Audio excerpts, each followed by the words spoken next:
I started to think maybe we could meet this material afresh, and it could be more than just being a romantic memory of our childhoods, which often these musicals are, aren't they? From Saturday afternoon experiences of drawing the curtains and you know, putting the TV on and just losing oneself in MGM. The story is it's set in a working class community, and two young women work in a mill. And they're out one evening, and they meet, and they go to a carousel, to a fairground, and one of them falls in love with the carousel barker, the handsome guy who attracts the women to come on to, who flirts with the ladies and attracts customers to the fairground ride.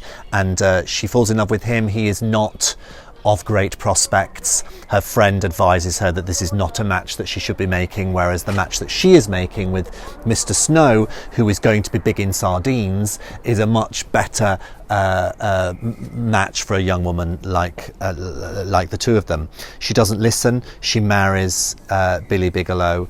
Billy Bigelow fulfills his promise and is not the best husband. It's a really serious subject, and what's really interesting, and it's full of joy. It's a community that is full of violence and it's full of joy, and those two things go hand in hand, and the violence is often not talked about and is hidden and is kept within the home. And as we know, that is a fact. 2 women a week in Britain die at the hand of their partner. The subject matter is really, really serious and really, really important. And people often maybe try to shy away from that with Carousel a little bit. I'm interested in the fact that these 2 men wrote this in the 1940s.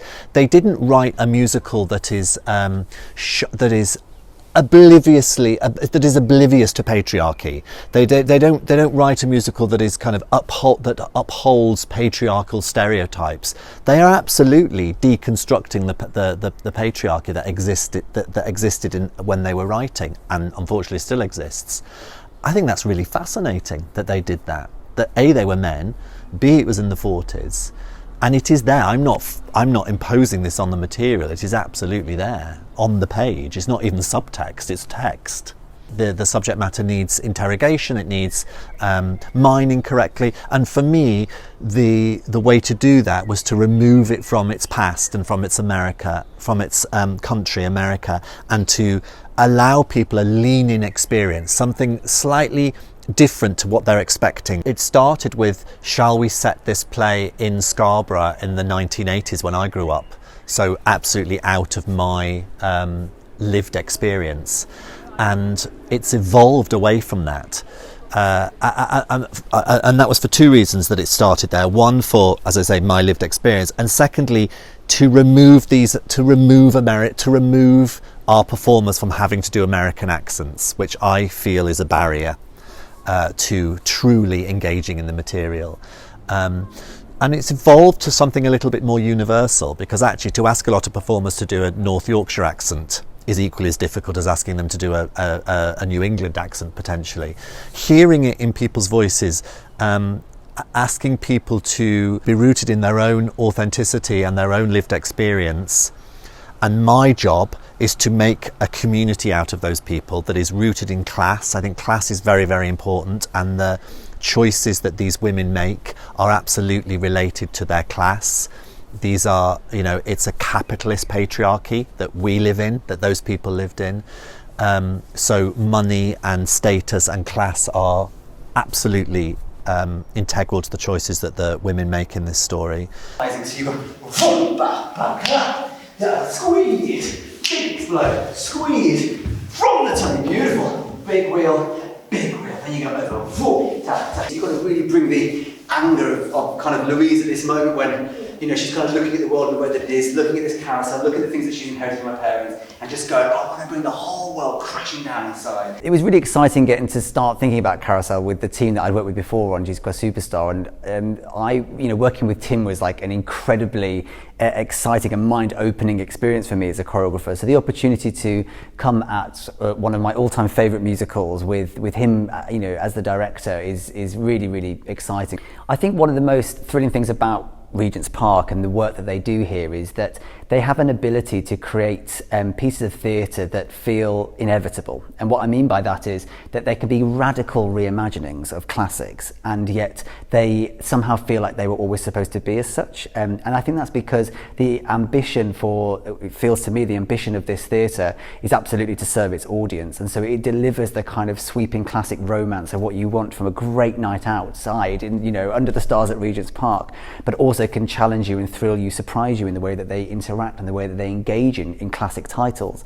So one of the things that's really exciting about Tim's vision for the musical, for this production of Carousel, is that really at the heart of it, it's kind of like it's about being human and about the kind of the inheritance that we're born into. And so using that idea as a kind of launch point is really exciting from a choreographic aspect, because we can explore all the different kind of mannerisms and the behaviours that we learn through kind of repeated gesture, or through different kind of environments in which we are brought up in, or that we're kind of like brought into. And so I think that what's going to be quite surprising about this take on Carousel is that it obviously is quite iconically choreographic in terms of its launch point. It was kind of completely changed the landscape of theatre when it was made originally. And so I think that we are approaching this from a very choreographic point of view, but maybe less from the kind of classical edge and more from a kind of human and more kind of earthbound place. So I think it'll be quite surprising, but hopefully just as kind of thrilling and surprising as the original was. If I loved you, time and again I would try to say all I'd want you to know. It's a huge honour to be working on this show, on this title. I think it's a really important story to tell at the moment. I think this theatre is a brilliant place to tell it, because there's something magical about this space.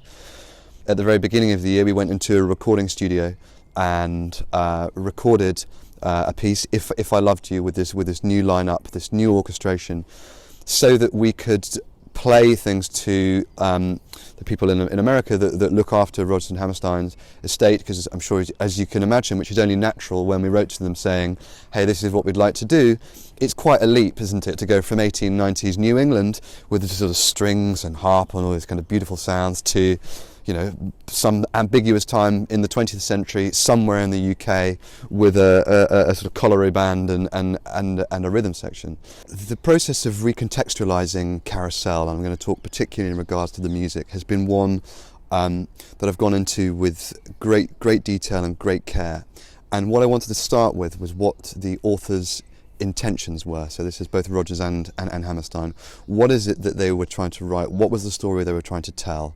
And who were they telling it to in 1945?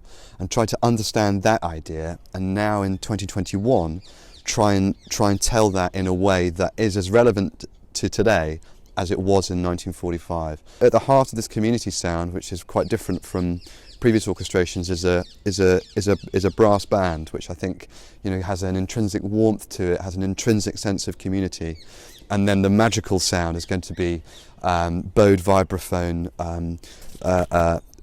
electric guitar swells like Sigur Rós or things like this.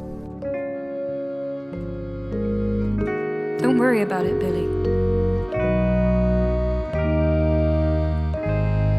Who's worried?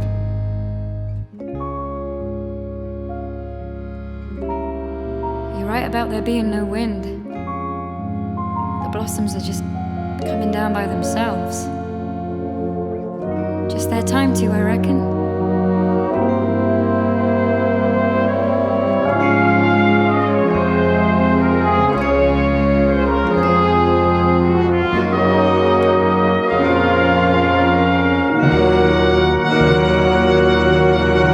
Going back to Drew, Drew, there's a lot of dance in this show, so Drew was again an obvious choice because of he's classically trained and there is classical dance in it. But also I know that Drew would have the knowledge of the original. Drew would know if we dismantle anything, if we reimagine and have the audacity to rethink anything in this century surviving show, near on century surviving show, then I believe you have to absolutely understand what you're dismantling.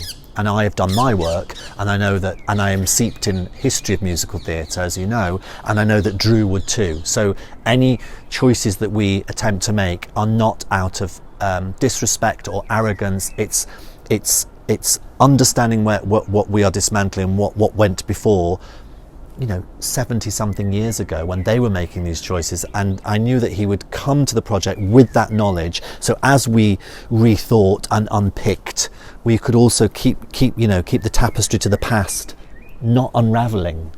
The picture is shifting, but it's not a brand new picture. Casting Carousel has been really, really exciting because ultimately what we've been looking for is a group of individuals that are able to bring truth and honesty to the way that they move. And Natasha, who plays Louise in the production, has such a kind of a young, truthful approach to movement and such a kind of natural access to, again, emotional truth through the movement. And I think that's what makes her a very, very exciting person to be taking on what is going to be a very important role in our production. And kind of for us to, Natasha is absolutely the kind of young woman that I would like to see the show kind of expressed through. I am playing Louise, who is Julie and Billy's daughter. You see her a little later on in the production, and she's quite a feisty young character. She knows what she wants, she's strong, and anyone who kind of tries to get in her way, she's just like, who do you think you are? And yeah, she does the dream ballet sequence on her own, which is quite an iconic number in the show. So nice to dance it because it's not so much just about, some shows are just, you've got to have technique, but it's like you can actually, the story is built into the movement, if that makes sense. So it's much more about telling the story with your body. I've known Tim for a number of years, and he's the kind of director that I always liked working with, because he brings to the table both a respect for what he's been handed or what he's listened to, but also a creator's mind on what are the resonances that are in this script and in this music to something that's in me that I can bring to this. I mean, his description of how he grew up, where he grew up, had resonance to what this town in Maine in Carousel is all about. And the toughness, the harsh realities of the lives, and that. So the conversations were always interesting. Rodgers and Hammerstein cared deeply that their work be seen. They didn't say no a lot. They wanted their shows seen. They were, in their day, willing to let modern people have a look at it. Well, because the creators were there, I think everybody was a little reluctant to go too far out. But if there's one thing in the job that I had that came shortly after Richard Rodgers died, and I was reporting to families who inherited these things and didn't quite know what to do with that. But part of what we all figured out together is if we don't take modern theatrical risks, then these shows might end up in the same category as Gilbert and Sullivan. God love them, but they were so rigid about how they wanted their shows done that a certain aspect of their tradition died with them.